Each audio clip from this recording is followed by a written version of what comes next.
উত্তরবঙ্গের কৃষি নির্ভর জেলা ঠাকুরগাঁও বরাবরই আলু উৎপাদনে সমৃদ্ধ। এবার সেই আলু দেশের সীমানা পেরিয়ে পৌঁছে যাচ্ছে আন্তর্জাতিক বাজারে।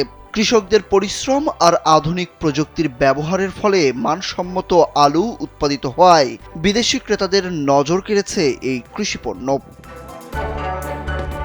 এরই মধ্যে মধ্যপ্রাচ্য, দক্ষিণ পূর্ব এশিয়া এবং ইউরোপের কয়েকটি দেশে এখানকার আলুর রপ্তানি শুরু হয়েছে।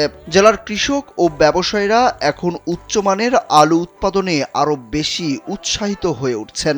বাইরে দেওয়ার কারণে আমরা 5 থেকে 7 টাকা পার কেজিতে বেশি পাচ্ছি, অর্থাৎ 15 টাকার মতো বাজার পাচ্ছি আর কি। আর যদি বাইরে না যেত তাহলে আমরা বহুত লোকসানের মুখে থাকতাম। আর নয় সৌন্দর্য নিয়ে চিন্তা, এবার নিজেকে সুন্দর করে তুলুন স্টাইল ম্যানিয়াক্সের সাথে। আমরা এবার অনেকগুলো আলু করছি। আপনারা জানেন আলুর দাম অনেক কম।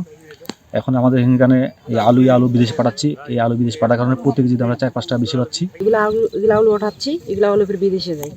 লাভ তো কাজ করি আর খাই। বর্তমানে স্থানীয় বাজারে আলুর দাম প্রতি কেজি 10 থেকে 12 টাকার মধ্যে থাকলেও বিদেশে রপ্তানির ফলে প্রতি কেজিতে 15 থেকে 17 টাকা করে পাওয়া যাচ্ছে। ফলে কৃষকরা কিছুটা হলেও লাভবান হচ্ছেন। তারা বলছেন, এখানকার কৃষকরা এতদিন শুধু দেশীয় বাজারে আলু বিক্রি করেছেন, কিন্তু এখন বিদেশেও রপ্তানি হচ্ছে, আর মাঠ থেকেই আলু নিয়ে যাচ্ছেন ব্যবসায়ীরা। আমরা এটা সংগ্রহ করি এবং প্যাকেটজাত করে বিদেশে রপ্তানি করি, যেমন মালয়েশিয়া, সিঙ্গাপুর, থাইল্যান্ড আর অন্যান্য দেশে আমরা এটা বিভিন্নভাবে রপ্তানি করি। অর্ডার কিছু পাইছি 2000 মেট্রিক টন এবারে ফার্স্ট অর্ডার হয়েছে। হ্যাঁ, এর ভিতরে 200 মেট্রিক টন আমরা দিচ্ছি, অলরেডি চলে গেছে। আবার নতুন করে অর্ডার আসছে 2000 মেট্রিক টন। এই আলুটা আমরা এই সপ্তাহে আমরা 2000 মেট্রিক টন ক্লিয়ার করে দিব। জেলা কৃষি সম্প্রসারণ অধিদপ্তরের উপপরিচালক সিরাজুল ইসলাম জানান, জেলার কৃষকরা এখন আধুনিক প্রযুক্তির মাধ্যমে আলু উৎপাদন করছেন। এতে মান বজায় থাকছে এবং আন্তর্জাতিক বাজারে চাহিদা পূরণ করা সম্ভব হচ্ছে।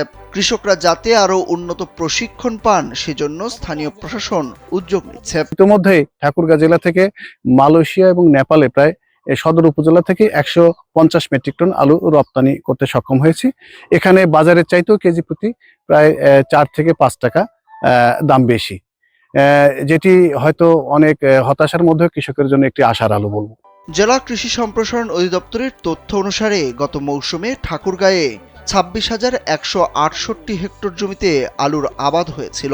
ভালো লাভ হওয়ায় চলতি মৌসুমে আবাদ বেড়ে দাঁড়িয়েছে 34,500 হেক্টরে। এর মধ্যে আগাম আলু চাষ হয়েছে 1,555 হেক্টর জমিতে। সুরুজ আহমেদ, কালবেলা।